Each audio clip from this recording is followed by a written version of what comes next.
ਸਤਨਾਮ ਸ੍ਰੀ ਵਾਹਿਗੁਰੂ ਸਾਹਿਬ ਜੀ। ਸੋਰਠ ਮਹੱਲਾ ਤੀਜਾ। ਘਰ ਪਹਿਲਾ ਤੇ ਤੁਕੀ, ਇਕ ਓੰਕਾਰ। ਸਤਿਗੁਰ ਪ੍ਰਸਾਦ, ਭਗਤਾਂ ਦੀ ਸਦਾ ਤੂੰ ਰੱਖਦਾ ਹਰ ਜੀਉ। ਧੁਰ ਤੂੰ ਰੱਖਦਾ ਆਇਆ, ਪ੍ਰਹਿਲਾਦ ਜਨ ਤੁਧ ਰਾਖ ਲਏ ਹਰ ਜੀਉ।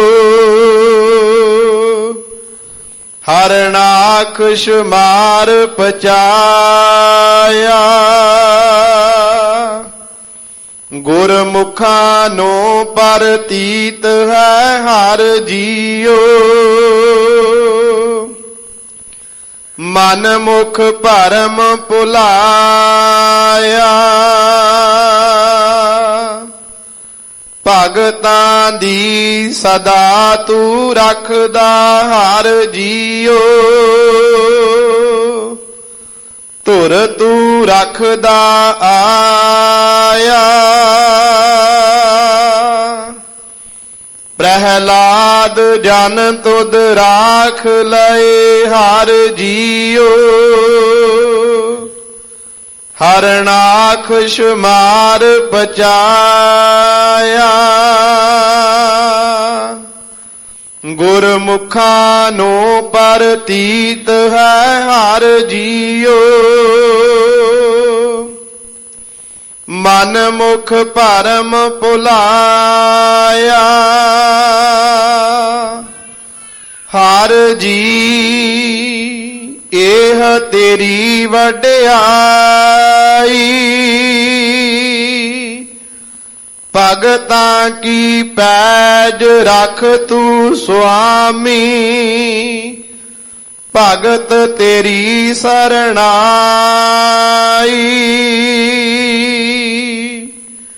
ਹਰ ਜੀ ਇਹ ਤੇਰੀ ਵਡਿਆਈ।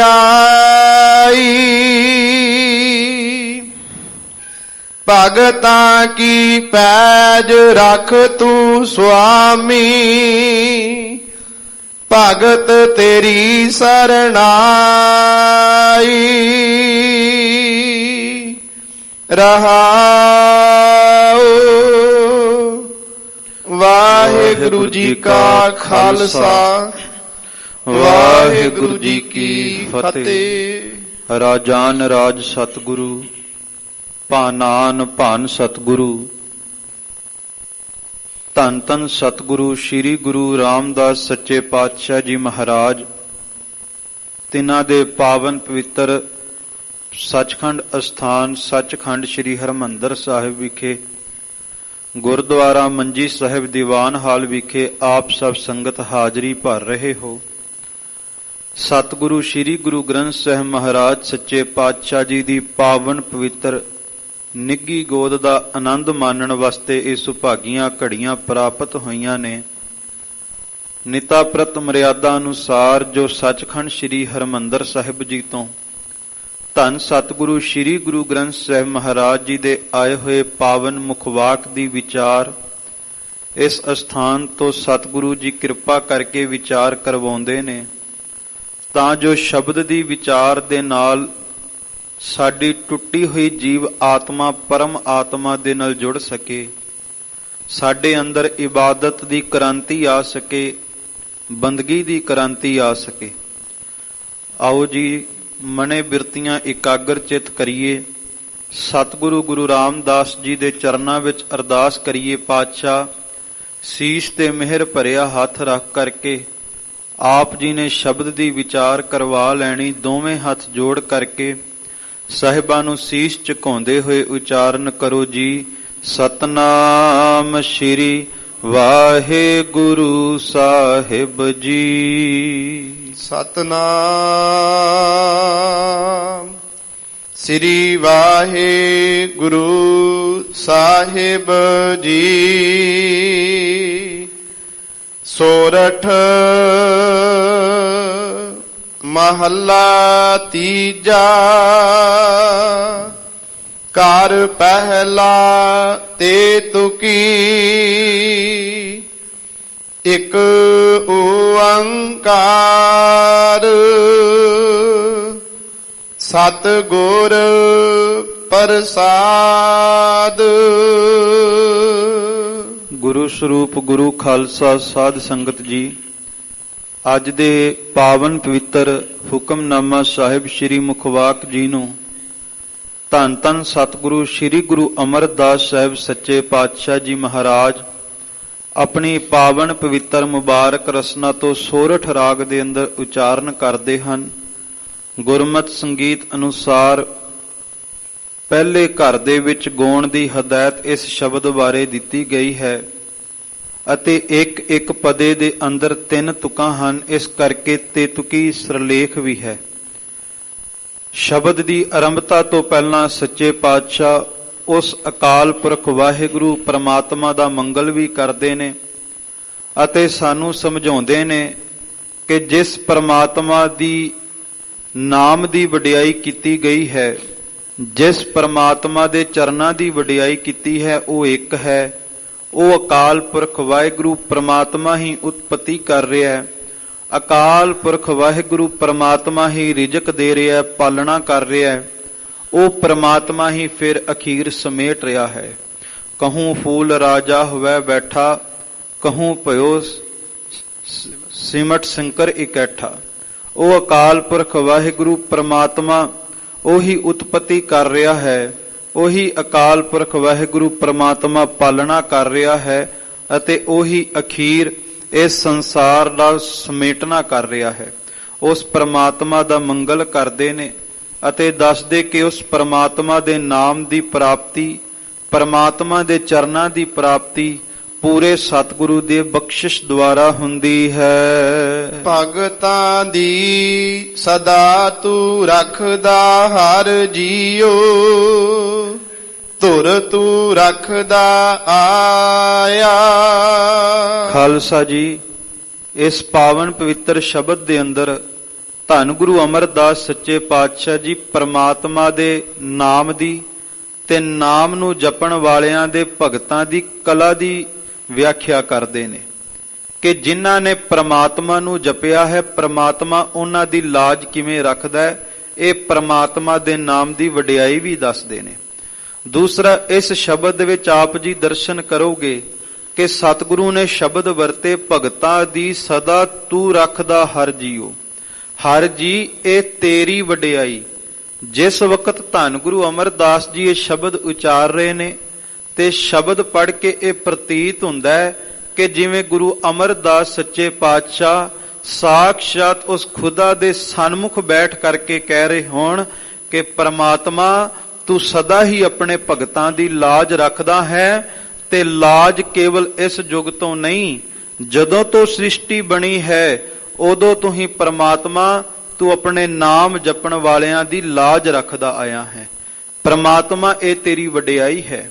ਸਤਿਗੁਰੂ ਗੁਰੂ ਅਮਰਦਾਸ ਸੱਚੇ ਪਾਤਸ਼ਾਹ ਉਸ ਅਕਾਲ ਪੁਰਖ ਵਾਹਿਗੁਰੂ ਪ੍ਰਮਾਤਮਾ ਨੂੰ ਸੰਬੋਧਨ ਹੁੰਦੇ ਹੋਏ ਬਚਨ ਕਰਦੇ ਨੇ ਕਿ ਭਗਤਾਂ ਦੀ ਸਦਾ ਤੂੰ ਰੱਖਦਾ ਹਰ ਜੀਓ। ਹੇ ਅਕਾਲ ਪੁਰਖ ਵਾਹਿਗੁਰੂ ਪ੍ਰਮਾਤਮਾ, ਤੂੰ ਸਦਾ ਆਪਣੇ ਪਿਆਰਿਆਂ ਦੀ ਲਾਜ ਰੱਖਦਾ ਹੈ, ਧੁਰ ਤੂੰ ਰੱਖਦਾ ਆਇਆ। ਆਦ ਕਾਲ ਤੋਂ, ਜਦੋਂ ਤੋਂ ਸ੍ਰਿਸ਼ਟੀ ਹੋਂਦ ਵਿੱਚ ਆਈ ਹੈ, ਜਿਸਨੇ ਪ੍ਰਮਾਤਮਾ ਨੂੰ ਜਪਿਆ ਹੈ, ਸੱਚ ਹੈ ਨਾਮ ਨੂੰ ਜਪਣ ਵਾਲੇ ਸੱਜਣ ਨੂੰ, ਭਗਤ ਨੂੰ, ਪਿਆਰੇ ਨੂੰ ਕਸ਼ਟਾਂ ਦਾ, ਦੁੱਖਾਂ ਦਾ ਸਾਹਮਣਾ ਵੀ ਕਰਨਾ ਪਿਆ। ਜਿਹੜਾ ਵੀ ਨਾਮ ਨੂੰ ਜਪਦਾ ਹੈ, ਜਿਹੜਾ ਰੱਬ ਦੇ ਰਾਹ ਤੇ ਤੁਰਦਾ ਹੈ, ਪਰਮਾਤਮਾ ਦੇ ਰਸਤੇ ਤੇ ਤੁਰਦਾ ਹੈ, ਸੱਚ ਹੈ ਉਹਦਾ ਰਸਤਾ ਇਸ ਤਰ੍ਹਾਂ ਹੁੰਦਾ ਹੈ ਜਿਵੇਂ ਅੱਗ ਦੇ ਅੰਗਿਆਰਿਆਂ ਤੇ ਤੁਰਨਾ ਹੋਵੇ। ਖਾਲਸਾ ਜੀ, ਪਰ ਪਰਮਾਤਮਾ ਉਹ ਐਸੀ ਵਡਿਆਈ ਦਾ ਮਾਲਕ ਹੈ ਕਿ ਭਾਵੇਂ ਜਿਤਨੇ ਮਰਜ਼ੀ ਕਸ਼ਟ ਭਗਤ ਦੇ ਉੱਤੇ ਆ ਜਾਣ, ਪਰਮਾਤਮਾ ਨੂੰ ਜਪਣ ਵਾਲਾ ਹੋਵੇ, ਭਾਵਨਾ ਵਾਲਾ ਹੋਵੇ, ਤੇ ਪਰਮਾਤਮਾ ਆਪਣੇ ਪਿਆਰੇ ਨੂੰ ਤੱਤੀ ਵਾਹ ਵੀ ਲੱਗਣ ਨਹੀਂ ਦਿੰਦਾ। ਇਹ ਅਕਾਲ ਪੁਰਖ ਵਾਹਿਗੁਰੂ ਪਰਮਾਤਮਾ ਦੀ ਵਡਿਆਈ ਹੈ। ਪ੍ਰਹਿਲਾਦ ਜਨ ਤੁਧ ਰਾਖ ਲਏ ਹਰ ਜੀਓ, ਹਰਨਾਖਸ਼ ਮਾਰ ਪਚਾਇਆ। ਖਾਲਸਾ ਜੀ, ਸਤਿਗੁਰੂ ਗੁਰੂ ਅਮਰਦਾਸ ਸੱਚੇ ਪਾਤਸ਼ਾਹ ਪਰਮਾਤਮਾ ਦੀ ਵਡਿਆਈ ਦੱਸਦੇ ਹੋਏ ਭਗਤ ਪ੍ਰਹਿਲਾਦ ਜੀ ਦਾ ਉਦਾਹਰਣ ਦਿੰਦੇ ਨੇ। ਗੁਰੂ ਕੀ ਬਾਣੀ ਦੇ ਵਿੱਚ ਸ਼ਬਦ ਆਉਂਦੇ, RAM ਜਪੋ ਜੀ ਐਸੇ ਐਸੇ ਧਰੂ ਪ੍ਰਹਿਲਾਦ ਜਪਿਓ ਹਰ ਜੈਸੇ। ਸਤਿਗੁਰੂ ਨੇ ਕਿਹਾ ਇਸ ਤਰ੍ਹਾਂ ਜਪੀ ਜਿਵੇਂ ਕਦੇ ਭਗਤ ਧਰੂ ਨੇ, ਭਗਤ ਪ੍ਰਹਿਲਾਦ ਨੇ ਜਪਿਆ। ਕਾਰਨ ਬੜਾ ਵੱਡਾ ਹੈ। ਉਹਨਾਂ ਭਗਤਾਂ ਦਾ ਉਦਾਹਰਣ ਕਿਉਂ ਦਿੱਤਾ? ਭਗਤ ਧਰੂ ਜੀ ਦਾ ਜਦੋਂ ਇਤਿਹਾਸ ਪੜ੍ਹਦੇ ਆ, ਸਾਨੂੰ ਨਜ਼ਰੀ ਆਵੇਗਾ ਕਿ ਧਰੂ ਹੱਸਦਾ ਕਰ ਆਇਆ, ਕਰ ਪਿਆਰ ਪਿਓ ਕੁਛੜ ਲੀਤਾ। ਕਿ ਭਗਤ ਧਰੂ ਜੀ ਆਪਣੇ ਨਾਲ ਦੇ ਸਾਥੀਆਂ ਦੇ ਨਾਲ ਖੇਡ ਕੇ ਜਦੋਂ ਘਰ ਪਰਤੇ, ਪਿਤਾ ਨੇ ਪਿਆਰ ਦੇ ਨਾਲ ਆਪਣੀ ਗੋਦ ਵਿੱਚ ਬਿਠਾਇਆ। ਮਤਰੇਈ ਮਾਂ ਨੇ ਰੋਸ ਕੀਤਾ, ਈਰਖਾ ਕੀਤੀ, ਕ੍ਰੋਧ ਵਿੱਚ ਭਗਤ ਧਰੂ ਨੂੰ ਪਿਤਾ ਦੀ ਗੋਦ ਤੋਂ ਉਠਾ ਦਿੱਤਾ। ਪਿਤਾ ਦੇ ਇਸ ਵਖਰੇਵੇਂ ਤੋਂ ਭਗਤ ਧਰੂ ਜੀ ਨਿਰਾਸ਼ ਹੋਏ, ਉਦਾਸ ਹੋਏ, ਆਪਣੀ ਮਾਂ ਕੋਲ ਗਏ। ਮਾਤਾ ਨੂੰ ਜਾ ਕੇ ਪੁੱਛਿਆ, ਕਿਸ ਉਦਮ ਤੇ ਰਾਜ ਮਿਲੈ, ਸ਼ਤਰੂ ਤੇ ਸਭ ਹੋਵਨ ਮੀਤਾ। ਖਾਲਸਾ ਜੀ, ਜੇ ਚਾਹੁੰਦੇ ਆ ਨਾ ਬੱਚੇ ਭਗਤ ਹੋਣ, ਤੇ ਬੱਚਿਆਂ ਨੂੰ ਭਗਤ ਬਣਾਉਣ ਤੋਂ ਪਹਿਲਾਂ ਮਾਪਿਓ ਨੂੰ ਖੁਦ ਭਗਤ ਬਣਨਾ ਪਵੇਗਾ। ਮਾਂ ਨੂੰ ਪੁੱਛਿਆ, ਮਾਂ ਕਿ ਰਾਜ ਕਿਵੇਂ ਮਿਲੇਗਾ, ਇਹ ਵੈਰੀ ਇਹ ਸ਼ਤਰੂ ਮਿੱਤਰ ਕਿਵੇਂ ਬਣਨਗੇ? ਮਾਂ ਭਾਵਨਾ ਵਾਲੀ ਸੀ, ਉਹਨੇ ਇਹ ਨਹੀਂ ਕਿਹਾ ਆਪਣੇ ਪਿਤਾ ਦੀ ਬਗਾਵਤ ਕਰ ਦੇ। ਮਾਂ ਨੇ ਕਿਹਾ, ਬੇਟਾ ਪਰਮੇਸ਼ਰ ਆਰਾਧੀਐ ਜੇਦੂ ਹੋਈਐ ਪਤਤ ਪੁਨੀਤਾ, ਤੂੰ ਰੱਬ ਦਾ ਨਾਮ ਤੇ ਆ, ਪ੍ਰਮਾਤਮਾ ਤੈਨੂੰ ਸ੍ਰਿਸ਼ਟੀ ਦਾ ਰਾਜ ਬਖਸ਼ੇਗਾ।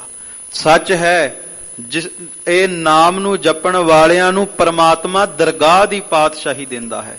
ਖਾਲਸਾ ਜੀ, ਭਗਤ ਧਰੂ ਜੀ ਜਪਣ ਵਾਸਤੇ ਮਹਿਲਾਂ ਨੂੰ ਤਿਆਗ ਕੇ ਚੱਲੇ।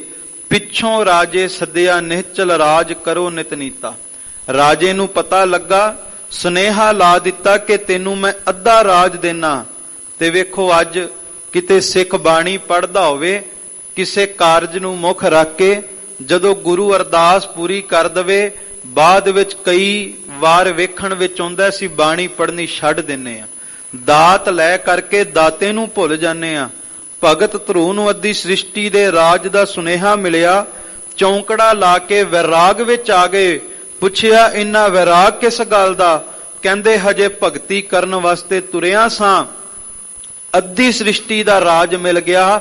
ਜੇ ਕਿਤੇ ਮੈਂ ਪ੍ਰਮਾਤਮਾ ਦੀ ਭਗਤੀ ਕਰੀ ਜਾਵਾਂ ਤੇ ਪ੍ਰਮਾਤਮਾ ਆਪਣੇ ਚਰਨਾਂ ਦੀ ਮੌਜ ਵੀ ਜ਼ਰੂਰ ਦੇਵੇਗਾ। ਲਾਲਚ ਵੇਖ ਕਰਕੇ ਭਗਤ ਧਰੂ ਨੇ ਭਗਤੀ ਨਹੀਂ ਛੱਡੀ, ਇਸ ਕਰਕੇ ਕਿਹਾ ਉਵੇਂ ਜਪੀ।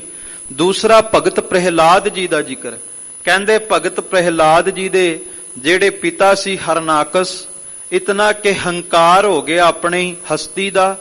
ਇਹ ਐਲਾਨ ਕਰ ਦਿੱਤਾ ਕੋਈ ਵੀ ਹਰੀ ਦਾ ਜਾਪ ਨਾ ਕਰੇ, ਸਾਰੇ ਹਰਨਾਕਸ਼ ਹਰਨਾਕਸ਼ ਜਪਿਆ ਕਰਨ। ਕਹਿੰਦੇ ਇੱਕ ਦਿਨ ਭਗਤ ਪ੍ਰਹਿਲਾਦ ਜੀ ਜਦੋਂ ਪੜ੍ਹਨ ਦੀ ਉਮਰ ਹੋਈ ਤੇ ਰਥ ਦੇ ਉੱਤੇ ਸਵਾਰ ਹੋ ਕਰਕੇ ਆਪਣੇ ਵਿਦਿਆਲੇ ਵੱਲ ਜਾ ਰਹੇ ਸਨ, ਗੁਰੂਕੁਲ ਵੱਲ ਜਾ ਰਹੇ ਸਨ।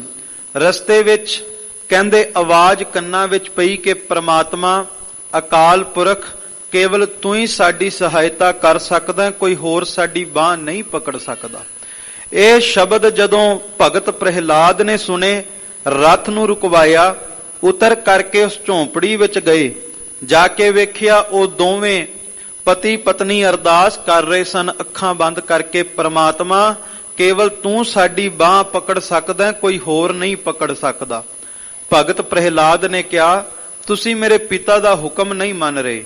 ਮੇਰੇ ਪਿਤਾ ਨੇ ਕਿਹਾ ਕੇਵਲ ਹਰਨਾਕਸ਼ ਦਾ ਜਾਪ ਕਰਨਾ। ਕਹਿੰਦੇ ਹੁਣ ਹਰਨਾਕਸ਼ ਦਾ ਜਾਪ ਨਹੀਂ ਬਚਾ ਸਕਦਾ, ਕੇਵਲ ਹਰੀ ਦਾ ਜਾਪ ਬਚਾ ਸਕਦਾ। ਭਗਤ ਪ੍ਰਹਿਲਾਦ ਨੇ ਪੁੱਛਿਆ ਵੀ ਕਿਉਂ?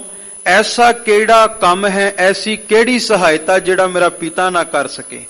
ਕਹਿੰਦੇ ਉਹਨਾਂ ਦੋਵਾਂ ਨੇ ਜਵਾਬ ਦਿੱਤਾ, ਅਸੀਂ ਮਿੱਟੀ ਦੇ ਭਾਂਡੇ ਬਣਾਉਨੇ ਆ।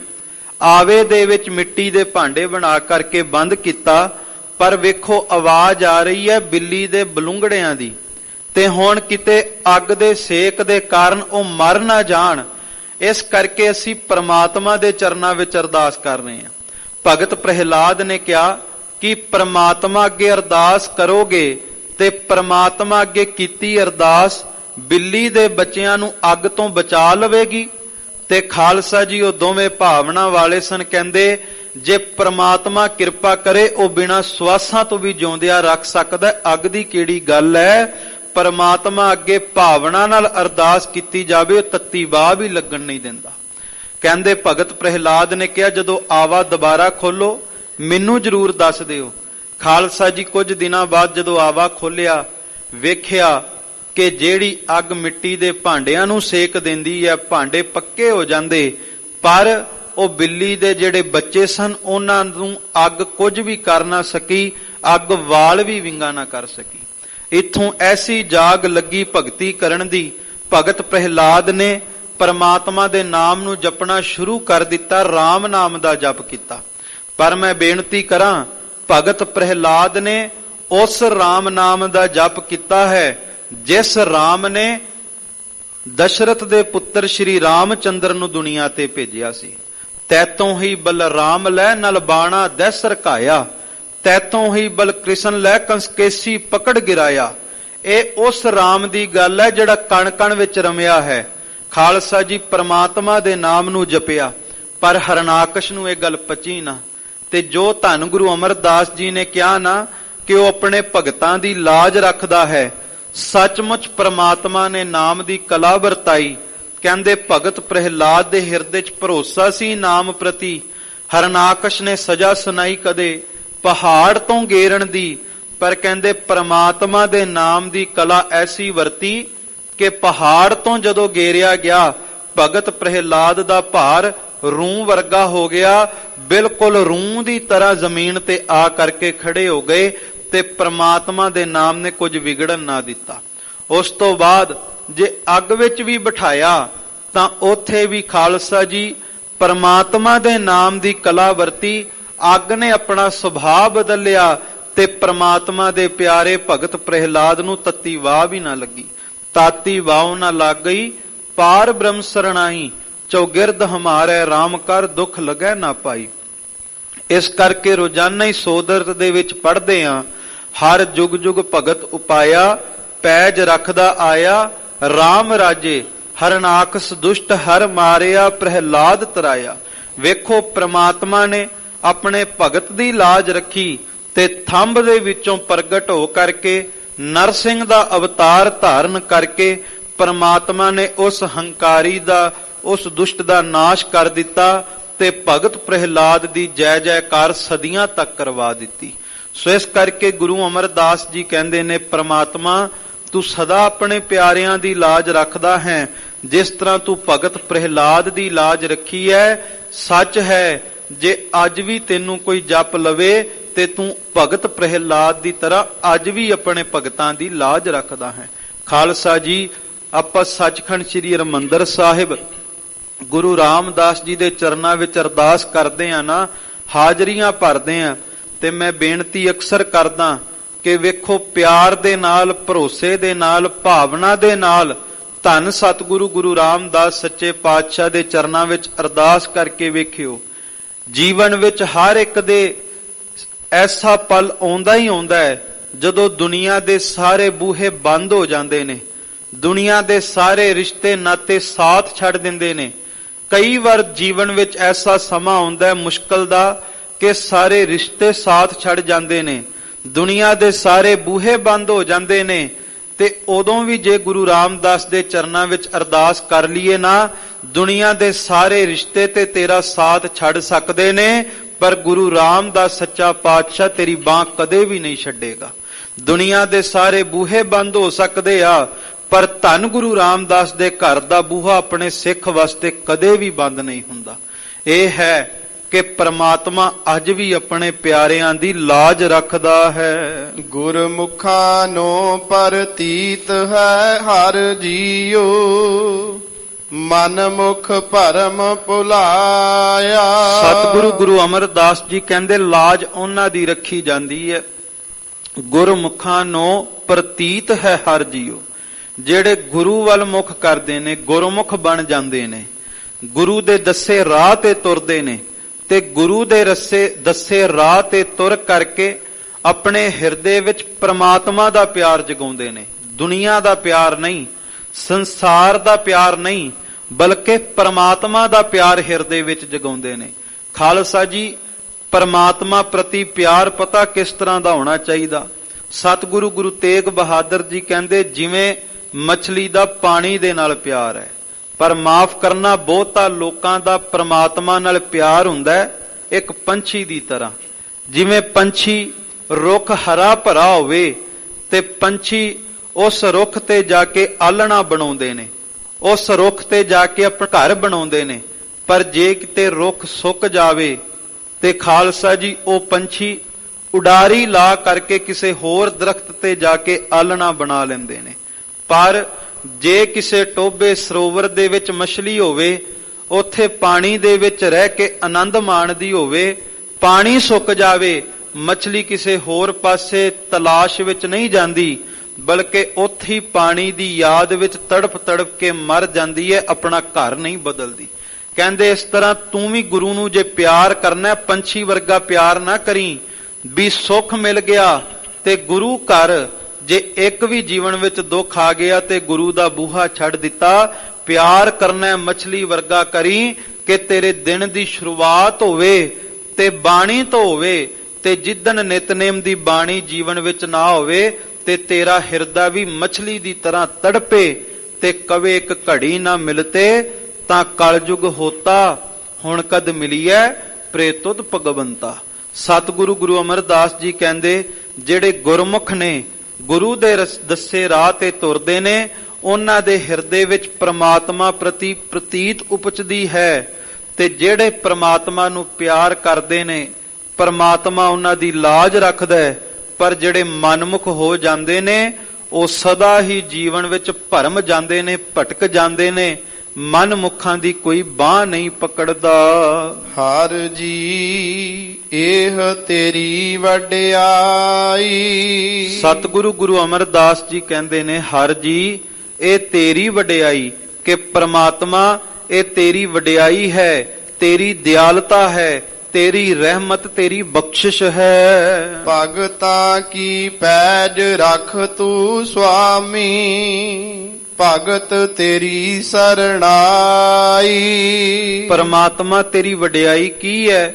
ਕਹਿੰਦੇ ਤੇਰੀ ਵਡਿਆਈ ਹੈ ਜਿਹੜਾ ਭਗਤ ਬਣ ਕੇ ਤੇਰੀ ਸ਼ਰਣੀ ਆ ਜਾਂਦਾ ਹੈ। ਪ੍ਰਮਾਤਮਾ ਤੂੰ ਉਹਦੀ ਪੈਜ ਰੱਖਦਾ ਹੈ, ਤੂੰ ਉਹਦੀ ਲਾਜ ਰੱਖਦਾ ਹੈ, ਤੂੰ ਦੁਨੀਆ ਦੇ ਉੱਤੇ ਉਹਦੀ ਪੱਤ ਰੱਖਦਾ ਹੈ। ਪਰ ਖਾਲਸਾ ਜੀ, ਪਰਮਾਤਮਾ ਦਾ ਭਗਤ ਹੋਣਾ ਹੀ ਤੇ ਕਠਨ ਹੈ। ਆਖਣ ਔਖਾ ਸਾਚਾ ਨਾਉ, ਸੱਚੇ ਨਾਮ ਨੂੰ ਜਪਣਾ, ਪਰਮਾਤਮਾ ਦਾ ਭਗਤ ਹੋਣਾ ਬਹੁਤ ਕਠਨ ਹੈ। ਤੇ ਭਗਤ ਦੇ 3 ਅੱਖਰ ਸਾਨੂੰ ਸਮਝਾਉਂਦੇ ਨੇ ਕਿ ਭਗਤ ਹੋਣ ਵਾਸਤੇ ਤੇਰੇ ਅੰਦਰ ਭਾਵਨਾ ਹੋਵੇ। ਭੱਬਾ ਅੱਖਰ ਇਹ ਦੱਸਦਾ ਹੈ, ਗੱਗਾ ਅੱਖਰ ਦੱਸਦਾ ਹੈ ਤੇਰੇ ਅੰਦਰ ਗੋਬਿੰਦ ਨੂੰ ਮਿਲਣ ਦੀ ਤੜਪ ਹੋਵੇ, ਤੇ ਤੱਤਾ ਅੱਖਰ ਦੱਸਦਾ ਹੈ ਕਿ ਤੇਰੇ ਅੰਦਰ ਵਕਾਰਾਂ ਦਾ, ਆਪਣੀ ਮਤ ਦਾ ਤਿਆਗ ਹੋਵੇ, ਤਾਂ ਜਾ ਕਰਕੇ ਤੂੰ ਪ੍ਰਮਾਤਮਾ ਦਾ ਭਗਤ ਬਣੇਗਾ। ਤੇ ਜਦੋਂ ਪ੍ਰਮਾਤਮਾ ਦਾ ਭਗਤ ਬਣ ਗਿਆ, ਫਿਰ ਜੀਵਨ ਦੇ ਵਿੱਚ ਹਰ ਥਾਈਂ ਪ੍ਰਮਾਤਮਾ ਤੇਰੀ ਸਹਾਇਤਾ ਕਰੇਗਾ। ਰਹਾਉ ਵਿਸ਼ਰਾਮ ਦੇਂਦੇ ਹੋਏ ਸਤਿਗੁਰੂ ਅੱਗੇ ਬਖਸ਼ਿਸ਼ ਕਰਦੇ ਹਨ। ਭਗਤਾਂ ਨੂੰ ਜਮ ਜੋਹੀ ਨਾ ਸਾਕੈ, ਕਾਲ ਨਾ ਨੇੜੇ ਜਾਈ। ਸਤਿਗੁਰੂ ਕਹਿੰਦੇ ਜਿਹੜੇ ਪ੍ਰਮਾਤਮਾ ਦੇ ਭਗਤ ਨੇ ਨਾ, ਉਹਨਾਂ ਨੂੰ ਜਮਦੂਤ ਤੇ ਮੌਤ ਰੂਪੀ ਕਾਲ ਇਹ ਕਦੇ ਵੀ ਉਹਨਾਂ ਨੂੰ ਖਤਮ ਨਹੀਂ ਕਰ ਸਕਦੇ, ਭਗਤ ਦੀ ਹਸਤੀ ਨਹੀਂ ਮਿਟਾ ਸਕਦੇ। ਖਾਲਸਾ ਜੀ, ਆਨੰਦਪੁਰ ਸਾਹਿਬ ਦੀ ਧਰਤੀ ਤੇ ਧੰਨ ਗੁਰੂ ਗੋਬਿੰਦ ਸਿੰਘ ਜੀ ਦਾ ਦਰਬਾਰ ਲੱਗਾ, ਤੇ ਸੱਚੇ ਪਾਤਸ਼ਾਹ ਗੁਰੂ ਗੋਬਿੰਦ ਸਿੰਘ ਜੀ ਆਪਣੇ ਦਰਬਾਰ ਦੇ ਵਿੱਚ ਸਿੱਖਾਂ ਨੂੰ ਇਹ ਪੁੱਛਦੇ ਨੇ ਕਿ ਸ਼ਕਤੀ ਵੱਡੀ ਹੈ ਕਿ ਭਗਤੀ ਵੱਡੀ ਹੈ। ਕੋਈ ਕਹਿੰਦਾ ਜੀ ਸ਼ਕਤੀ ਵੱਡੀ ਹੈ, ਸਤਿਗੁਰੂ ਕਹਿੰਦੇ ਨਹੀਂ, ਸ਼ਕਤੀ ਨਹੀਂ ਬਲਕਿ ਪ੍ਰਮਾਤਮਾ ਦੀ ਭਗਤੀ ਵੱਡੀ ਹੈ। ਉਹਨਾਂ ਕਿਹਾ ਜੀ ਨਹੀਂ, ਸ਼ਕਤੀ ਵੱਡੀ ਹੈ, ਸਤਿਗੁਰੂ ਕਹਿੰਦੇ ਸ਼ਕਤੀ ਨਹੀਂ, ਪਰਮਾਤਮਾ ਦੀ ਭਗਤੀ ਵੱਡੀ ਹੈ। ਸਿੱਖਾਂ ਨੇ ਬੇਨਤੀ ਕੀਤੀ, ਜੀ ਕਿਸ ਤਰ੍ਹਾਂ? ਧੰਨ ਗੁਰੂ ਗੋਬਿੰਦ ਸਿੰਘ ਮਹਾਰਾਜ ਸੱਚੇ ਪਾਤਸ਼ਾਹ ਕਹਿੰਦੇ, ਜਰਾ ਇਹ ਦੱਸੋ, ਭਗਤ ਕਬੀਰ ਸਾਹਿਬ ਵੇਲੇ ਬਾਦਸ਼ਾਹ ਕੌਣ ਸੀ ਇਸ ਧਰਤੀ ਦਾ? ਜਦੋਂ ਬਾਦਸ਼ਾਹ ਬਾਰੇ ਪੁੱਛਿਆ ਗਿਆ, ਸਭਨਾਂ ਦੇ ਚਿਹਰੇ ਉਹ ਥੱਲੇ ਨੂੰ ਝੁਕ ਗਏ, ਕੋਈ ਵੀ ਜਵਾਬ ਨਾ ਆਇਆ, ਕਿਸੇ ਨੂੰ ਬਾਦਸ਼ਾਹ ਦਾ ਨਾਮ ਨਹੀਂ ਸੀ ਪਤਾ। ਸਤਿਗੁਰੂ ਗੁਰੂ ਗੋਬਿੰਦ ਸਿੰਘ ਮਹਾਰਾਜ ਕਹਿੰਦੇ, ਭਗਤ ਕਬੀਰ ਸਾਹਿਬ ਬਾਰੇ ਕਿਸ ਕਿਸ ਨੂੰ ਪਤਾ ਹੈ? ਤੇ ਸਾਰੇ ਸਿੱਖਾਂ ਦੇ ਚਿਹਰੇ ਖਿੜ ਗਏ। ਸਭਨਾਂ ਨੇ ਜਵਾਬ ਦਿੱਤਾ ਕਿ ਭਗਤ ਸਾਹਿਬ ਬਾਰੇ ਹਰ ਇੱਕ ਸਿੱਖ ਜਾਣਦਾ। ਸਤਿਗੁਰੂ ਕਹਿੰਦੇ, ਵੇਖੋ, ਇੱਕ ਪਾਸੇ ਭਗਤੀ ਹੈ, ਇੱਕ ਪਾਸੇ ਬਾਦਸ਼ਾਹ ਦੀ ਸ਼ਕਤੀ ਵੀ ਹੈ, ਪਰ ਵੇਖੋ, ਜਿਹਦੇ ਮਹਿਲਾਂ ਦੇ ਵਿੱਚ ਲੱਖਾਂ ਘੋੜੇ ਹਿਣਕਦੇ ਨੇ, ਲੱਖਾਂ ਹਾਥੀ ਚੰਗਾੜਦੇ ਨੇ, ਜਿਹਦੇ ਨਾਮ ਦਾ ਡੰਕਾ ਨਰਮਦਾ ਤੋਂ ਲੈ ਕੇ ਕਾਬਲ ਕੰਧਾਰ ਤੱਕ ਵੱਜਦਾ ਹੈ, ਉਸ ਬਾਦਸ਼ਾਹ ਦਾ ਕੋਈ ਨਾਮ ਅੱਜ ਨਹੀਂ ਜਾਣਦਾ, ਪਰ ਭਗਤ ਕਬੀਰ ਦੇ ਨਾਮ ਦਾ ਡੰਕਾ ਅੱਜ ਵੀ ਦੁਨੀਆ ਦੇ ਤਖਤੇ ਤੇ ਵੱਜ ਰਿਹਾ ਹੈ। ਸਤਿਗੁਰੂ ਕਹਿੰਦੇ, ਭਾਈ, ਇਸ ਕਰਕੇ ਭਗਤੀ ਵੱਡੀ ਹੈ, ਕਿਉਂਕਿ ਪਰਮਾਤਮਾ ਦੀ ਭਗਤੀ ਕਰਨ ਵਾਲਿਆਂ ਦੀ ਹਸਤੀ ਕੋਈ ਮਿਟਾ ਨਹੀਂ ਸਕਦਾ। ਉਹ ਜੁਗੋ ਜੁਗ ਅਟਲ ਰਹਿੰਦੇ ਨੇ, ਮੌਤ ਵੀ ਉਹਨਾਂ ਦਾ ਕੁਝ ਵਿਗਾੜ ਨਹੀਂ ਸਕਦੀ। ਖਾਲਸਾ ਜੀ, ਦਿੱਲੀ ਦੀ ਧਰਤੀ ਤੇ ਭਾਈ ਮਤੀ ਦਾਸ ਜੀ, ਭਾਈ ਸਤੀ ਦਾਸ ਜੀ, ਭਾਈ ਦਿਆਲ ਦਾਸ ਜੀ, ਉਹਨਾਂ ਨੂੰ ਮਕਾਉਣ ਦੇ ਯਤਨ ਕੀਤੇ, ਪਰ ਜਿਸ ਬਾਦਸ਼ਾਹ ਔਰੰਗੇ ਨੇ ਉਹਨਾਂ ਨੂੰ ਮਕਾਉਣਾ ਚਾਹਿਆ, ਆਪ ਸਾਰੇ ਜਾਣਦੇ ਹੋ, ਨਾ ਉਸ ਬਾਦਸ਼ਾਹ ਨੂੰ ਅੱਜ ਕੋਈ ਪੁੱਛਦਾ, ਨਾ ਔਰੰਗੇ ਦਾ ਕੋਈ ਨਾਮ ਲੈਂਦਾ, ਪਰ ਉਸੇ ਤਖਤ ਦੇ ਸਾਹਮਣੇ ਗੁਰੂ ਕੇ 3 ਸਿੱਖ, ਉਹਨਾਂ ਦੇ ਸ਼ਹੀਦੀ ਅਸਥਾਨ ਤੇ ਲੱਖਾਂ ਹੀ ਸੰਗਤਾਂ ਜਾ ਕੇ ਝੁਕਦੀਆਂ ਨੇ। ਉਹਨਾਂ ਦੀ ਅੱਜ ਵੀ ਜੈ ਜੈਕਾਰ ਹੋ ਰਹੀ ਹੈ। ਇਹ ਹੈ ਪਰਮਾਤਮਾ ਦੇ ਪਿਆਰਿਆਂ ਦੀ ਕੋਈ ਹਸਤੀ ਮਿਟਾ ਨਹੀਂ ਸਕਦਾ। ਹੋ ਸਕਦਾ ਹੈ ਇੱਕ ਵਾਰ ਕਿਤੇ ਮੁਸ਼ਕਲਾਂ ਦਾ, ਅੜਚਨਾਂ ਦਾ ਸਾਹਮਣਾ ਕਰਨਾ ਪਵੇ, ਸੰਘਰਸ਼ ਕਰਨਾ ਪਵੇ, ਪਰ ਪ੍ਰਮਾਤਮਾ ਦੇ ਪਿਆਰੇ ਸੰਘਰਸ਼ ਕਰਕੇ ਵੀ ਸਦਾ ਜੇਤੂ ਹੀ ਹੁੰਦੇ ਨੇ, ਕਦੇ ਹਾਰਦੇ ਨਹੀਂ। ਤੇ ਮੈਂ ਇੱਕ ਅੱਜ ਬੇਨਤੀ ਕਰਨੀ ਚਾਹੁੰਦਾ ਗੁਰਦੁਆਰਾ ਮੰਜੀ ਸਾਹਿਬ ਦੀਵਾਨ ਹਾਲ ਤੋਂ, ਕਿ ਸ਼੍ਰੋਮਣੀ ਗੁਰਦੁਆਰਾ ਪ੍ਰਬੰਧਕ ਕਮੇਟੀ ਵੱਲੋਂ ਵੇਖੋ ਦਸਖਤ ਮੁਹਿੰਮ ਚਲਾਈ ਜਾ ਰਹੀ ਹੈ, ਬੰਦੀ ਸਿੰਘਾਂ ਦੀ ਰਿਹਾਈ ਵਾਸਤੇ, ਉਹਨਾਂ ਮਰਜੀਵੜੇ ਸਿੱਖਾਂ ਵਾਸਤੇ ਜਿਨ੍ਹਾਂ ਆਪਣੀਆਂ ਜਵਾਨੀਆਂ ਗੁਰੂ ਪੰਥ ਦੇ ਲੇਖੇ ਲਾਈਆਂ। ਤੇ ਸਮੁੱਚੇ ਗੁਰੂ ਖਾਲਸਾ ਪੰਥ ਨੂੰ, ਗੁਰੂ ਕੀ ਸੰਗਤ ਨੂੰ ਚਾਹੀਦਾ ਹੈ ਇਸ ਮੁਹਿੰਮ ਦੇ ਵਿੱਚ ਸ਼ਾਮਲ ਹੋਈਏ, ਕਿਉਂਕਿ ਬਾਬਾ ਜੱਸਾ ਸਿੰਘ ਆਹਲੂਵਾਲੀਆ ਦੇ ਬਚਨ ਸਨ, ਬੁੱਢਾ ਦਲ ਦੇ ਚੌਥੇ ਮੁਖੀ ਦੇ, ਕਿ ਮਿਸਲ ਵੰਡ ਅਬ ਕਬੂ ਨਾ ਪਾਵੋਂ, ਰਲ ਮਿਲ ਤੁਰਕੜ ਪੰਥ ਬਚਾਵੋਂ। ਜਦੋਂ ਪੰਥ ਤੇ ਗੱਲ ਬਣ ਜਾਵੇ, ਫਿਰ ਆਪਸੀ ਧੜਿਆਂ ਤੋਂ, ਆਪਸੀ ਵੰਡੀਆਂ ਤੋਂ ਉਤਾਂ ਉੱਠ ਕਰਕੇ ਇੱਕ ਪੰਥ ਦੇ ਨਿਸ਼ਾਨ ਦੀ ਤਾਬਿਆ ਤੇ ਚੱਲਣਾ ਸ਼ੁਰੂ ਕਰ ਦੇਣਾ ਚਾਹੀਦਾ ਹੈ। ਖਾਲਸਾ ਜੀ, ਇਸ ਕਰਕੇ ਅੱਜ ਸਾਨੂੰ ਇਸ ਮੁਹਿੰਮ ਦੇ ਵਿੱਚ ਸ਼ਾਮਲ ਹੋਣਾ ਚਾਹੀਦਾ ਹੈ। ਇਹ ਦਸਖਤ ਨਹੀਂ, ਬਲਕਿ ਇਹ ਕੇਵਲ ਇੱਕ ਹਾ ਦਾ ਨਾਰਾ ਹੈ। ਤੇ ਚੇਤੇ ਰੱਖੋ, ਸਰਹੰਦ ਦੇ ਵਿੱਚ ਉਸ ਨਵਾਬ ਨੇ ਹਾ ਦਾ ਨਾਰਾ ਮਾਰਿਆ, ਗੁਰੂ ਨੇ ਉਹਨਾਂ ਦੀ ਜੜ ਰੱਖ ਲਈ। ਅੱਜ ਜਿਹੜਾ ਵੀ ਗੁਰੂ ਕਾ ਸਿੱਖ ਬੰਦੀ ਸਿੰਘਾਂ ਵਾਸਤੇ ਹਾ ਦਾ ਨਾਰਾ ਮਾਰੇਗਾ, ਕਲਗੀਆਂ ਵਾਲਾ ਉਹ ਸਿੱਖ ਦੀ ਜੜ ਦੁਨੀਆ ਤੇ ਜ਼ਰੂਰ ਰੱਖੇਗਾ। ਤੇ ਇੱਕ ਹੋਰ ਬੇਨਤੀ ਕਰਾਂ ਕਿ ਖਾਲਸੇ ਨੂੰ ਕੋਈ ਬੰਦੀ ਬਣਾ ਨਹੀਂ ਸਕਦਾ। ਇਹ ਠੀਕ ਹੈ, ਸੰਘਰਸ਼ ਕਰਨਾ ਪੈ ਰਿਹਾ, ਪਰ ਜਿਨ੍ਹਾਂ ਹਕੂਮਤਾਂ ਦੇ ਰਾਜ ਵਿੱਚ ਖਾਲਸਾ ਸੰਘਰਸ਼ ਕਰਦਾ ਹੈ, ਉਹ ਹਕੂਮਤਾਂ ਤੇ ਬਹੁਤੀ ਦੇਰ ਨਹੀਂ ਰਹਿੰਦੀਆਂ, ਪਰ ਖਾਲਸੇ ਦੇ ਰਾਜ ਦਾ ਨਿਸ਼ਾਨ ਉਹ ਸਦਾ ਹੀ ਦੁਨੀਆ ਭਰ ਦੇ ਵਿੱਚ ਝੁਲਦਾ ਹੀ ਰਹਿੰਦਾ ਹੈ। ਸੋ ਇਸ ਮੁਹਿੰਮ ਦੇ ਵਿੱਚ ਜਾਂ ਗੁਰਦੁਆਰਾ ਅੰਬ ਸਾਹਿਬ ਵੀ ਸੰਘਰਸ਼ ਚੱਲ ਰਿਹਾ, ਇਹਨਾਂ ਵਿੱਚ ਯੋਗਦਾਨ ਪਾ ਕਰਕੇ ਪੰਥ ਦੇ ਭਲੇ ਦੇ ਕਾਰਜਾਂ ਵਿੱਚ ਜੁੜੀਏ। ਸੁਖ ਰਹੋ ਵਿਚਾਰ।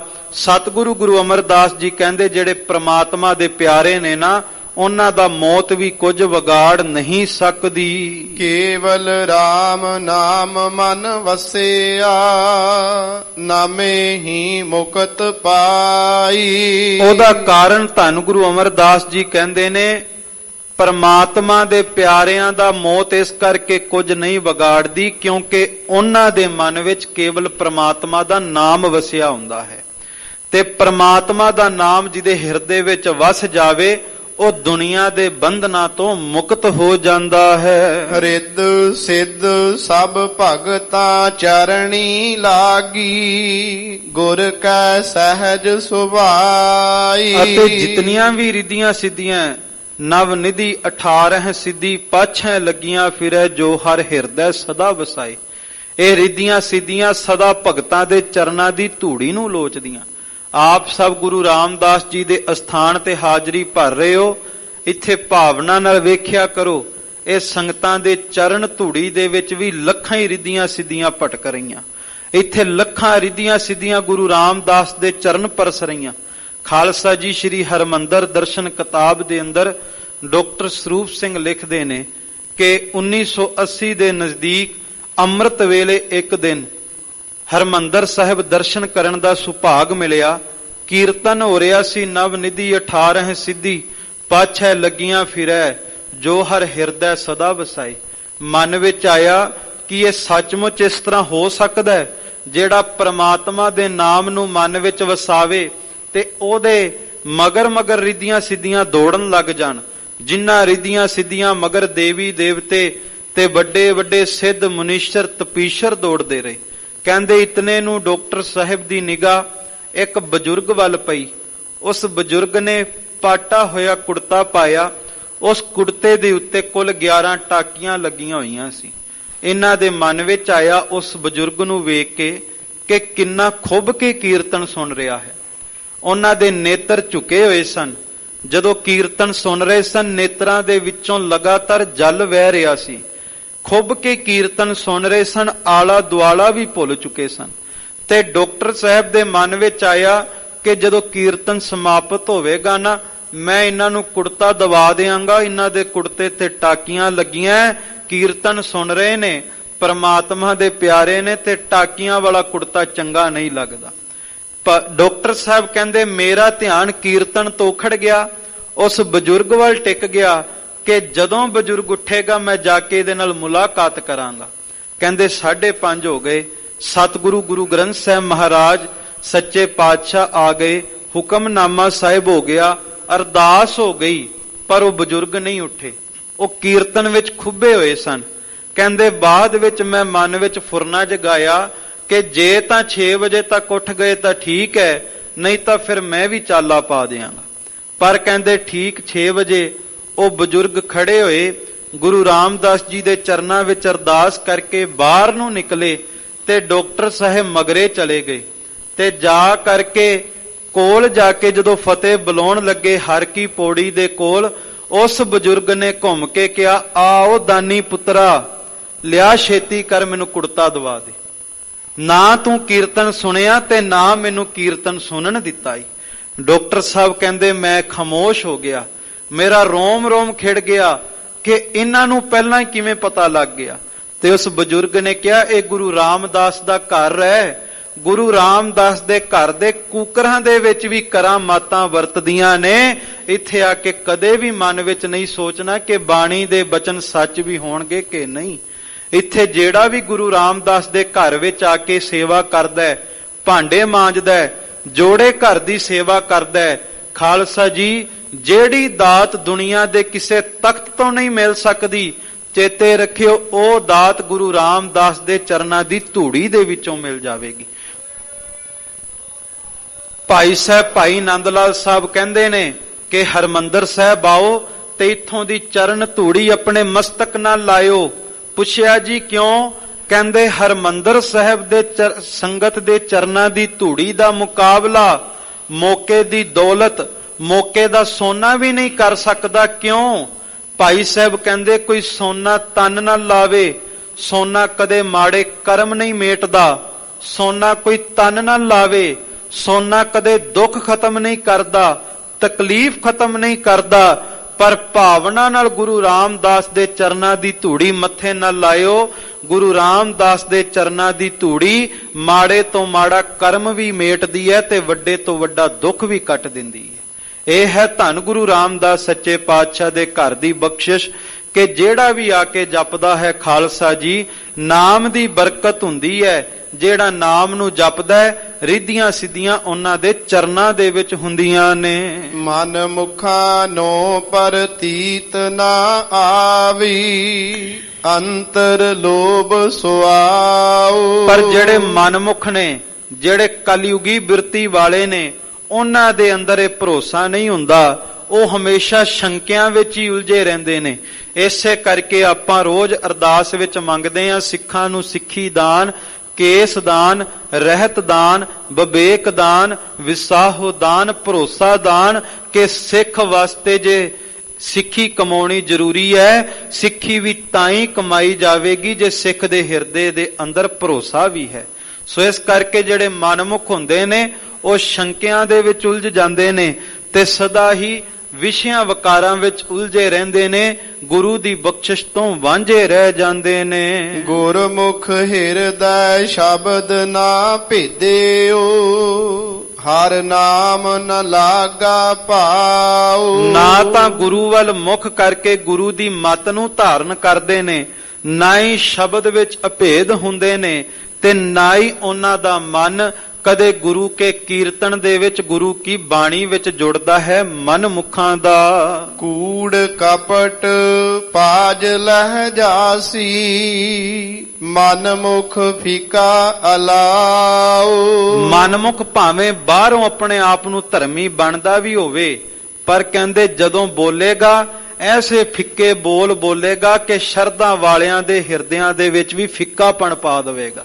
ਅੱਜ ਆਪਾਂ ਵੇਖਦੇ ਆ ਨਾ ਕਿ ਕਈ ਆਪਣੇ ਆਪ ਨੂੰ ਗੁਰੂ ਕੇ ਪ੍ਰਚਾਰਕ ਕਹਿਲਾ ਕੇ ਵੀ ਗੁਰੂ ਘਰ ਦੀਆਂ ਕਰਾਮਾਤਾਂ ਰਹਿਮਤਾਂ ਤੇ ਸ਼ੰਕਾ ਕਰੀ ਜਾਂਦੇ ਨੇ, ਗੁਰੂ ਘਰ ਦੀਆਂ ਸੰਪਰਦਾਵਾਂ ਤੇ ਸ਼ੰਕਾ ਕਰੀ ਜਾਂਦੇ ਨੇ। ਕਹਿਣਗੇ ਆਪਣੇ ਆਪ ਨੂੰ ਗੁਰੂ ਵਾਲੇ, ਪਰ ਗੁਰੂ ਤੇ ਉਹਨਾਂ ਦਾ ਇੱਕ ਖਿਣ ਵੀ ਭਰੋਸਾ ਨਹੀਂ ਟਿਕਦਾ।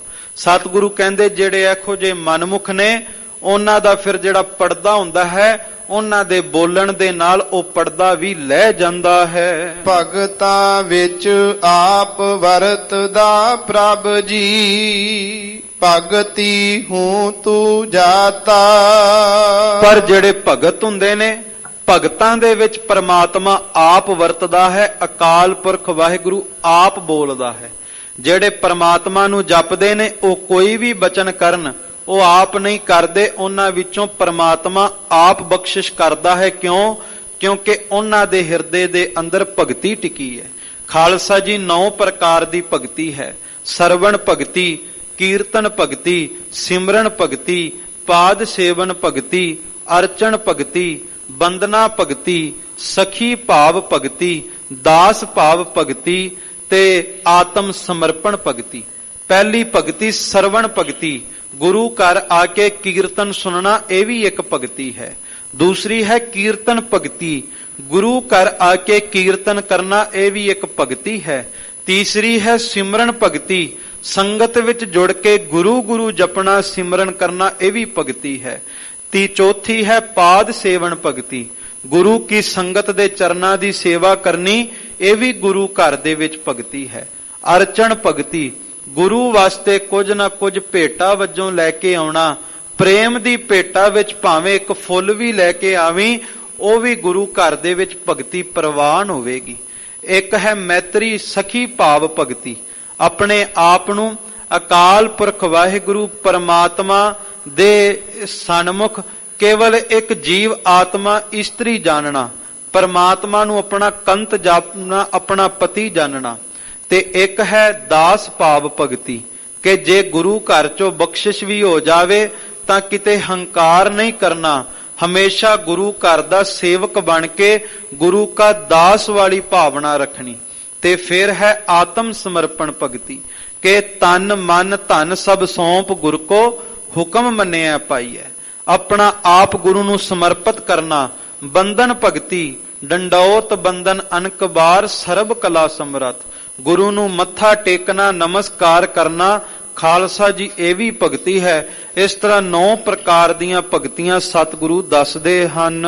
ਮਾਇਆ ਮੋਹ ਸਭ ਲੋਕ ਹੈ ਤੇਰੀ, ਤੂੰ ਏਕੋ ਪੁਰਖ ਵਿਦਾਤਾ।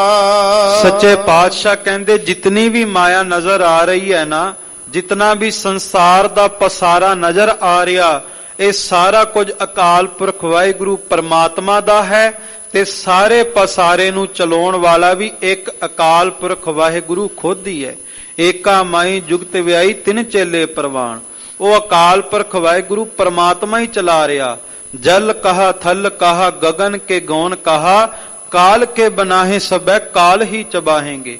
ਜਿਤਨਾ ਵੀ ਪਸਾਰਾ ਪ੍ਰਮਾਤਮਾ ਦੇ ਹੁਕਮ ਵਿੱਚ ਚੱਲ ਰਿਹਾ। ਹਉ ਮੈਂ ਮਾਰ ਮਨਸਾ ਮਨ ਹੈ ਸਮਾਣੀ, ਗੁਰ ਕੈ ਸ਼ਬਦ ਪਛਾਤਾ। ਸਤਿਗੁਰੂ ਕਹਿੰਦੇ ਜਿਹੜੇ ਪ੍ਰਮਾਤਮਾ ਦੇ ਭਗਤ ਹੁੰਦੇ ਨੇ, ਆਪਣੇ ਅੰਦਰੋਂ ਹੰਕਾਰ ਨੂੰ ਮਾਰ ਦਿੰਦੇ ਨੇ, ਆਪਣੀ ਹਸਤੀ ਮਿਟਾ ਦਿੰਦੇ ਨੇ। ਕਿਉਂਕਿ ਜਦੋਂ ਤੱਕ ਆਪਣੀ ਹਸਤੀ ਮਿਟਾਈ ਨਾ ਜਾਵੇ, ਉਦੋਂ ਤੱਕ ਗੁਰੂ ਦੇ ਸ਼ਬਦ ਦੀ ਪਹਿਚਾਣ ਨਹੀਂ ਹੁੰਦੀ ਤੇ ਗੁਰੂ ਦੇ ਨਾਲ ਸਾਂਝ ਵੀ ਨਹੀਂ ਪੈਂਦੀ। ਜਬ ਹਮ ਹੋਤੇ ਤਬ ਤੂੰ ਨਾਹੀ, ਅਬ ਤੂੰ ਹੀ ਮੈਂ ਨਾਹੀ। ਆਪਣੀ ਹਸਤੀ ਮਿਟਾ ਕੇ ਮੈਂ ਮੇਰੀ ਮੁਕਾ ਕਰਕੇ ਹੀ ਗੁਰੂ ਦੇ ਸ਼ਬਦ ਨਾਲ ਸਾਂਝ ਪੈਂਦੀ ਹੈ। ਅਚਿੰਤ ਕੰਮ ਕਰਹਿ ਪ੍ਰਭ ਤਿਨ ਕੇ, ਜਿਨ ਹਰ ਕਾ ਨਾਮ ਪਿਆਰਾ। ਤੇ ਜਿਨ੍ਹਾਂ ਨੂੰ ਪ੍ਰਮਾਤਮਾ ਦਾ ਨਾਮ ਪਿਆਰਾ ਲੱਗਦਾ ਹੈ, ਉਹਨਾਂ ਦੇ ਸਾਰੇ ਕਾਰਜ ਪ੍ਰਮਾਤਮਾ ਆਪ ਹੀ ਕਰ ਦਿੰਦਾ ਹੈ ਤੇ ਪਿਆਰਿਆਂ ਨੂੰ ਕਿਸੇ ਗੱਲ ਦੀ ਚਿੰਤਾ ਹੀ ਨਹੀਂ ਹੁੰਦੀ। ਭਗਤ ਧੰਨਾ ਜੀ ਨੂੰ ਪ੍ਰਮਾਤਮਾ ਦਾ ਨਾਮ ਪਿਆਰਾ ਲੱਗਾ ਤੇ ਭਗਤ ਧੰਨਾ ਜੀ ਦੇ ਖੇਤਾਂ ਨੂੰ ਪਾਣੀ ਵੀ ਪ੍ਰਮਾਤਮਾ ਨੇ ਆਪ ਆ ਕਰਕੇ ਲਾਇਆ ਤੇ ਭਗਤ ਧੰਨੇ ਨੂੰ ਕਿਸੇ ਗੱਲ ਦੀ ਚਿੰਤਾ ਵੀ ਨਹੀਂ ਸੀ। ਇਹ ਸੀ ਭਗਤ ਦਾ ਪਿਆਰ ਤੇ ਭਗਤ ਦੇ ਕੰਮ ਕਰਨ ਪ੍ਰਮਾਤਮਾ ਆਇਆ। ਇਹ ਸੀ ਪ੍ਰਮਾਤਮਾ ਦਾ ਪਿਆਰ। ਗੁਰ ਪ੍ਰਸਾਦ ਸਦਾ ਮਨ ਵਸਿਆ, ਸਭ ਕਾਜ ਸਵਾਰਨ ਹਾਰਾ। ਪਰ ਕਹਿੰਦੇ ਪ੍ਰਮਾਤਮਾ ਨੂੰ ਮਨ ਵਿੱਚ ਵਸਾਉਣ ਦਾ ਕੋਈ ਦਾਅਵਾ ਨਹੀਂ ਕਰ ਸਕਦਾ। ਇਹ ਗੁਰੂ ਦੀ ਬਖਸ਼ਿਸ਼ ਦੇ ਨਾਲ ਹੀ ਮਨ ਵਿੱਚ ਵਸਦਾ ਹੈ। ਤੇ ਜਿਹਦੇ ਤੇ ਗੁਰੂ ਦੀ ਬਖਸ਼ਿਸ਼ ਹੋ ਜਾਵੇ ਨਾ, ਅਨੰਦ ਭਇਆ ਸੁਖ ਪਾਇਆ ਮਿਲ ਗੁਰੂ ਗੋਵਿੰਦਾ, ਸਭੇ ਕਾਜ ਸਵਾਰਿਆ ਜਾ ਤੁਧ ਭਾਵੰਦਾ। ਉਹਦੇ ਸਾਰੇ ਕਾਰਜ ਗੁਰੂ ਆਪ ਸਵਾਰ ਦਿੰਦਾ ਹੈ। ਉਹਨਾਂ ਕੀ ਰੀਸ ਕਰੇ ਸੋਵੇ ਗੁਚੈ, ਜਿਨ ਹਰ ਪ੍ਰਭ ਹੈ ਰਖਵਾਰਾ। ਤੇ ਜਿਨ੍ਹਾਂ ਨੂੰ ਪ੍ਰਮਾਤਮਾ ਨੇ ਆਪ ਰੱਖਿਆ ਆਪਣੀ ਦਰਗਾਹ ਵਿੱਚ, ਪ੍ਰਮਾਤਮਾ ਨੇ ਆਪਣੇ ਪਿਆਰੇ ਬਣਾਇਆ। ਜੇ ਕੋਈ ਪ੍ਰਮਾਤਮਾ ਦੇ ਪਿਆਰਿਆਂ ਦੀ ਰੀਸ ਕਰਨੀ ਚਾਹਵੇ ਤੇ ਉਹਦੀ ਮੂਰਖਤਾ ਹੈ। ਪ੍ਰਮਾਤਮਾ ਦੇ ਪਿਆਰਿਆਂ ਦੀ ਰੀਸ ਭੇਖ ਦੇ ਨਾਲ ਨਹੀਂ ਹੋਣੀ, ਬਲਕਿ ਉਹਨਾਂ ਦੇ ਰਸਤੇ ਤੇ ਤੁਰ ਕੇ, ਉਹਨਾਂ ਦੇ ਬਚਨ ਕਮਾ ਕੇ ਫੇਰ ਹੀ ਪ੍ਰਮਾਤਮਾ ਦੀ ਬਖਸ਼ਿਸ਼ ਹੋਵੇਗੀ। ਬਿਨ ਸਤਿਗੁਰ ਸੇਵੇ ਕਿਨੈ ਨਾ ਪਾਇਆ, ਮਨ ਮੁਖ ਭੌਂਕ ਮੂਏ ਬਿਲ ਲਾਈ। ਤੇ ਪ੍ਰਮਾਤਮਾ ਦੀ ਬਖਸ਼ਿਸ਼ ਬਿਨਾ ਗੁਰੂ ਦੀ ਸੇਵਾ ਤੋਂ ਨਹੀਂ ਹੁੰਦੀ।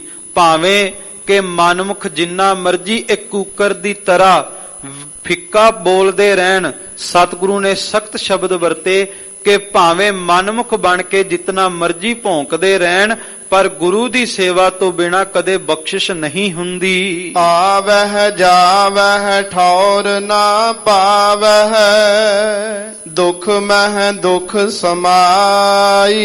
ਮਨਮੁਖ ਲੋਕ ਸਦਾ ਜਨਮ ਮਰਨ ਦੇ ਗੇੜ ਵਿੱਚ ਹੀ ਰਹਿੰਦੇ ਨੇ ਤੇ ਸਦਾ ਦੁੱਖਾਂ ਵਿੱਚ ਹੀ ਰਹਿੰਦੇ ਨੇ। ਗੁਰਮੁਖ ਹੋਵੈ ਸੋ ਅੰਮ੍ਰਿਤ ਪੀਵੈ, ਸਹਜੇ ਸਾਚ ਸਮਾਈ। ਜਿਹੜਾ ਗੁਰਮੁਖ ਹੁੰਦਾ ਹੈ ਉਹੀ ਨਾਮ ਰੂਪੀ ਅੰਮ੍ਰਿਤ ਪੀਂਦਾ ਹੈ। ਨਾਮ ਰੂਪੀ ਅੰਮ੍ਰਿਤ ਪੀ ਕਰਕੇ ਸਹਿਜ ਅਵਸਥਾ ਨੂੰ ਪ੍ਰਾਪਤ ਹੋ ਕੇ ਨਾਮ ਵਿੱਚ ਸਮਾ ਜਾਂਦਾ ਹੈ। ਬਿਨ ਸਤਿਗੁਰ ਸੇਵੇ ਜਨਮ ਨਾ ਛੋੜੈ, ਜੇ ਅਨੇਕ ਕਰਮ ਕਰੈ ਅਧਿਕਾਈ।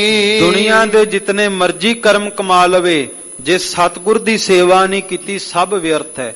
ਮਹਾਰਾਜ ਕਹਿੰਦੇ ਨਾ ਜੰਤਰ ਮੈਂ ਨਾ ਤੰਤਰ ਮੈਂ ਨਾ ਮੰਤਰ ਬਸ ਆਵਈ, ਪੁਰਾਣਿਓ ਕੁਰਾਨ ਨੇਤ ਨੇਤ ਕਹਿ ਬਤਾਵਈ।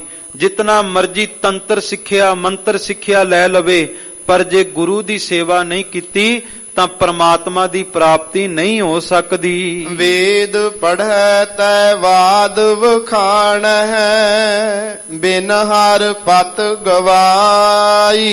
ਬਾਹਰੀ ਤੌਰ ਤੇ ਭਾਵੇਂ ਧਾਰਮਿਕ ਗ੍ਰੰਥਾਂ ਦੀ ਵਿਆਖਿਆ ਕਰਦਾ ਰਵੇ, ਜੇ ਅੰਦਰ ਬੰਦਗੀ ਦੀ ਚਿਣਗ ਨਹੀਂ, ਫਿਰ ਸੱਚ ਹੈ ਆਪਣੀ ਪੱਤ ਗਵਾ ਕੇ ਜਾਵੇਗਾ। ਜਿਵੇਂ ਪੀਰ ਆਰਫ ਦੀਨ ਨੂੰ ਸਤਿਗੁਰੂ ਨੇ ਲਖਨੌਰ ਦੀ ਧਰਤੀ ਤੇ ਗੁਰੂ ਗੋਬਿੰਦ ਸਿੰਘ ਜੀ ਨੇ ਕਿਹਾ ਸੀ, ਪੀਰ ਆਪਣੇ ਸੇਵਕਾਂ ਨਾਲ ਪਾਲਕੀ ਤੇ ਸਵਾਰ ਹੋ ਕੇ ਜਾ ਰਿਹਾ, ਮਾਰਜ ਵੱਲ ਵੇਖਿਆ ਤੇ ਕਲਗੀਆਂ ਵਾਲੇ ਨੇ ਕਿਹਾ, ਪੀਰ ਜੀ ਕੀ ਗੱਲ ਹਜੇ ਮਿਲਿਆ ਨਹੀਂ, ਅਜੇ ਪ੍ਰਾਪਤੀ ਨਹੀਂ ਹੋਈ। ਤੇ ਪੀਰ ਪਾਲਕੀ ਤੋਂ ਉਤਰ ਕੇ ਚਰਨਾਂ ਤੇ ਝੁਕ ਗਿਆ ਤੇ ਕਿਹਾ, ਪਾਤਸ਼ਾਹ ਅੱਜ ਤੱਕ ਨਹੀਂ ਸੀ ਮਿਲਿਆ, ਪਰ ਅੱਜ ਮਿਲ ਗਿਆ, ਅੱਜ ਤੇਰੇ ਵਿੱਚੋਂ ਦੀਦਾਰੇ ਹੋ ਗਏ। ਭਾਵ ਜਦੋਂ ਤੱਕ ਗੁਰੂ ਦੀ ਬਖਸ਼ਿਸ਼ ਨਹੀਂ ਹੁੰਦੀ ਉਦੋਂ ਤੱਕ ਪ੍ਰਾਪਤੀ ਨਹੀਂ ਹੋ ਸਕਦੀ। ਸੱਚਾ ਸਤਿਗੁਰ ਸਾਚੀ ਜਿਸ ਬਾਣੀ, ਭਜ ਛੂਟਹਿ ਗੁਰ ਸਰਣਾਈ। ਸਤਿਗੁਰੂ ਕਹਿੰਦੇ ਇਹ ਸੱਚੇ ਸਤਿਗੁਰੂ ਦੀ ਬਾਣੀ ਸੱਚੀ ਹੈ। ਜਿਹੜਾ ਵੀ ਸੱਚੀ ਬਾਣੀ ਦਾ ਜਾਪ ਕਰੇਗਾ, ਗੁਰੂ ਦੀ ਸ਼ਰਨ ਵਿੱਚ ਆਵੇਗਾ, ਗੁਰੂ ਦੁਨੀਆ ਦੇ ਤਖਤੇ ਤੇ ਉਸ ਸਿੱਖ ਦੀ, ਉਸ ਪਿਆਰੇ ਦੀ ਪੱਤ ਰੱਖ ਲਵੇਗਾ। ਜਿਨ ਹਰ ਮਨ ਵਸਿਆ ਸੇ ਦਰ ਸਾਚੇ, ਦਰ ਸਾਚੈ ਸਚਿਆਰਾ। ਤੇ ਜਿਨ੍ਹਾਂ ਦੇ ਹਿਰਦੇ ਵਿੱਚ, ਮਨ ਵਿੱਚ ਰੱਬ ਵਸ ਜਾਵੇ, ਉਹ ਪਰਮਾਤਮਾ ਦੀ ਦਰਗਾਹ ਵਿੱਚ ਵੀ ਸੱਚੇ ਅਖਵਾਉਂਦੇ ਨੇ। ਉਹਨਾਂ ਦੀ ਸੋਭਾ ਜੁਗ ਜੁਗ ਹੋਈ, ਕੋਈ ਨਾ ਮੇਟਣ ਹਾਰਾ। ਤੇ ਜੁਗਾਂ ਜੁਗਾਂ ਤੱਕ ਪਰਮਾਤਮਾ ਨੂੰ ਜਪਣ ਵਾਲਿਆਂ ਦੀ ਸੋਭਾ ਉਹ ਸਦਾ ਹੀ ਹੁੰਦੀ ਰਹਿੰਦੀ ਹੈ। ਕੋਈ ਵੀ ਉਹਨਾਂ ਦੀ ਸੋਭਾ ਮਿਟਾ ਨਹੀਂ ਸਕਦਾ। ਨਾਨਕ ਤਿਨ ਕੈ ਸਦ ਬਲਹਾਰੈ, ਜਿਨ ਹਰ ਰਾਖਿਆ ਉਰ ਧਾਰਾ। ਸਤਿਗੁਰੂ ਗੁਰੂ ਅਮਰਦਾਸ ਜੀ ਕਹਿੰਦੇ, ਮੈਂ ਉਹਨਾਂ ਭਗਤਾਂ ਤੋਂ ਸਦਾ ਬਲਿਹਾਰੇ ਜਾਣਾ ਜਿਨ੍ਹਾਂ ਹਿਰਦੇ ਦੇ ਅੰਦਰ ਨਾਮ ਸਿੰਚਿਆ ਹੈ, ਨਾਮ ਨੂੰ ਵਸਾਇਆ ਹੈ, ਪੂਰੇ ਗੁਰੂ ਦੀ ਸੇਵਾ ਕੀਤੀ ਹੈ। ਅੱਜ ਦੇ ਪਾਵਨ ਮੁਖਵਾਕ ਵਿੱਚ ਸਤਿਗੁਰੂ ਪਰਮਾਤਮਾ ਦੀ ਵਡਿਆਈ, ਨਾਮ ਨੂੰ ਜਪਣ ਵਾਲਿਆਂ ਤੇ ਹੋ ਰਹੀ ਬਖਸ਼ਿਸ਼ ਬਾਰੇ ਦੱਸਦੇ ਨੇ। ਬਾਣੀ ਅਗਾਧ ਬੋਧ ਹੈ, ਮੁਕੰਮਲ ਅਰਥ ਕੋਈ ਕਰ ਨਹੀਂ ਸਕਦਾ। ਵਿਚਾਰ ਕਰਦਿਆਂ ਨੇਕਾਂ ਭੁੱਲਾਂ ਹੋਈਆਂ ਆਪ ਜੀ ਨੇ ਬਖਸ਼ਣਾ। ਆਪ ਸਭ ਸੰਗਤ ਦਾ, ਸਤਿਗੁਰੂ ਗੁਰੂ ਰਾਮਦਾਸ ਜੀ ਦਾ, ਧੰਨ ਗੁਰੂ ਗ੍ਰੰਥ ਸਾਹਿਬ ਜੀ ਦਾ ਰੋਮ ਰੋਮ ਕਰਕੇ ਧੰਨਵਾਦ। ਸਿੰਘ ਸਾਹਿਬ ਗਿਆਨੀ ਜਗਤਾਰ ਸਿੰਘ ਜੀ, ਮੁੱਖ ਗ੍ਰੰਥੀ ਸੱਚਖੰਡ ਸ੍ਰੀ ਹਰਿਮੰਦਰ ਸਾਹਿਬ ਅਤੇ ਸ਼੍ਰੋਮਣੀ ਗੁਰਦੁਆਰਾ ਪ੍ਰਬੰਧਕ ਕਮੇਟੀ ਦਾ ਧੰਨਵਾਦ। ਅਖੀਰਲੀਆਂ ਪੰਕਤੀਆਂ ਸਰਵਣ ਕਰਕੇ ਫਤਿਹ ਦੀ ਸਾਂਝ ਪਾਈਏ ਜੀ। ਜਿਨ ਹਰ ਮਨ ਵਸਿਆ ਸੇ ਦਰ ਸਾਚੇ, ਦਰ ਸਾਚੈ ਸਚਿਆਰਾ। ਉਹਨਾਂ ਦੀ ਸੋਭਾ ਜੁਗ ਜੁਗ ਹੋਈ, ਕੋਈ ਨਾ ਮੇਟਣ ਹਾਰਾ। ਨਾਨਕ ਤਿਨ ਕੈ ਸਦ ਬਲਿਹਾਰੈ, ਜਿਨ ਹਰ ਰਾਖਿਆ ਉਰ ਧਾਰਾ। ਵਾਹਿਗੁਰੂ ਜੀ ਕਾ ਖਾਲਸਾ, ਵਾਹਿਗੁਰੂ ਜੀ ਕੀ ਫਤਿਹ।